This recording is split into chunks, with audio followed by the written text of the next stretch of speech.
Welcome to the Rules of Robbin.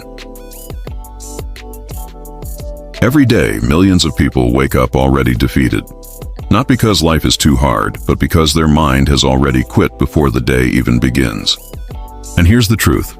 Your mind is the steering wheel of your destiny.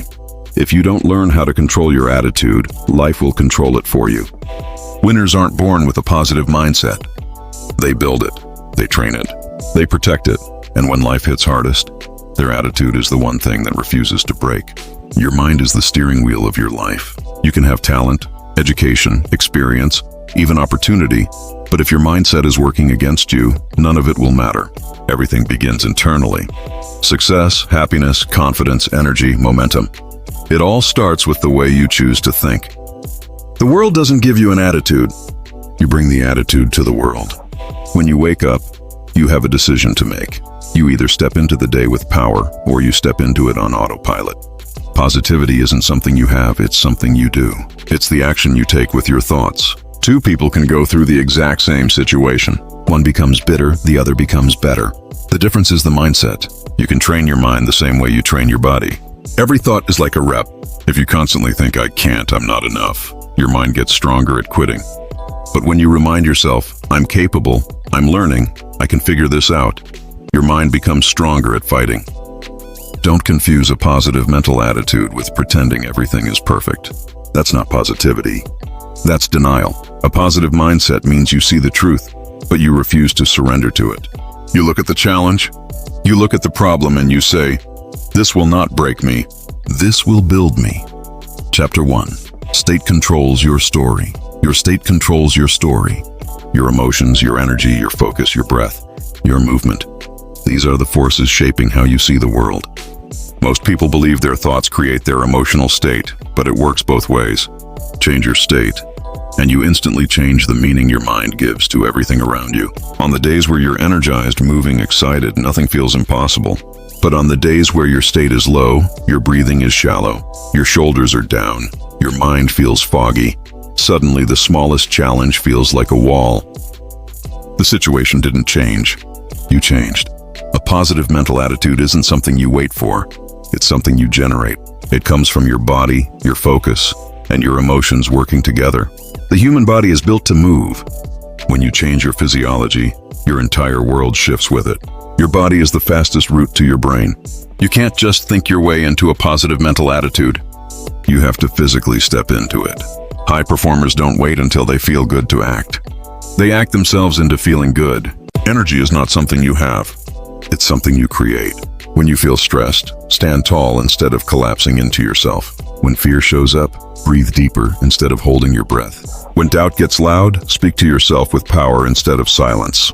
Every time you choose to shift your state instead of surrendering to it, you build a mental attitude that refuses to quit. Chapter 2. Discipline creates identity. Discipline creates identity. A positive mental attitude isn't just a feeling. It's a habit. It's a pattern. It's something you build over time, not something you wait for life to give you. The reason most people quit isn't because they lack talent. It's because they never built the discipline to stay consistent long enough for their mind to transform. Every time you choose to show up when you don't feel like it, a piece of your identity changes. At first, discipline feels heavy, it feels uncomfortable, but eventually, discipline stops being something you do and becomes something you are. That's when the game changes.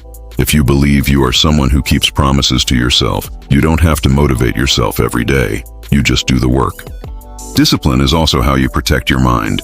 If you spend your life filling your mind with negativity, gossip, excuses, drama, fear, and doubt, eventually your mind becomes poisoned. Discipline is choosing what enters your mental space.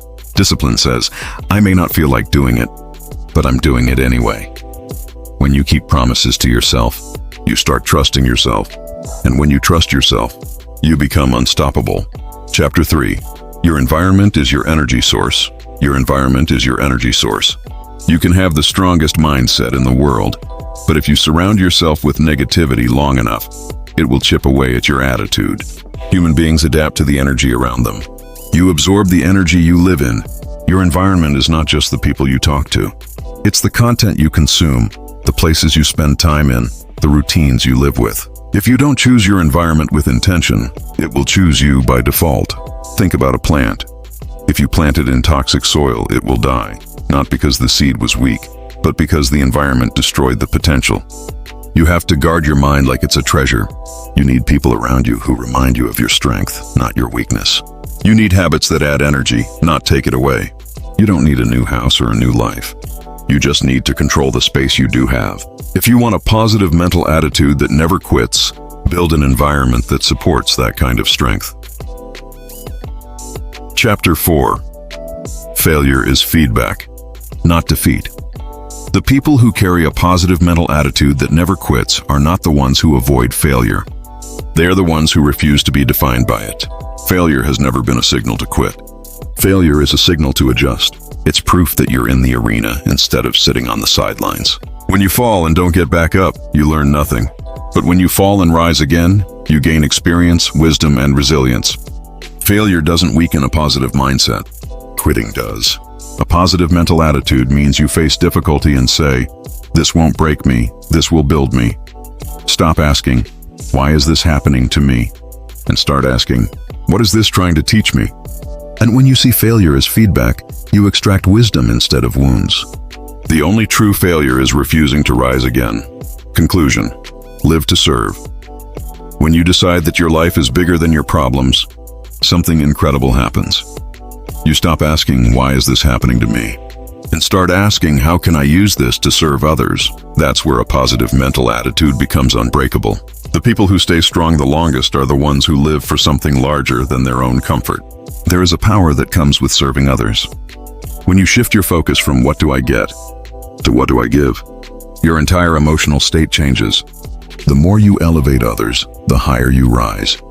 And the day you realize your life is not just about you, that's the day your strength becomes unstoppable.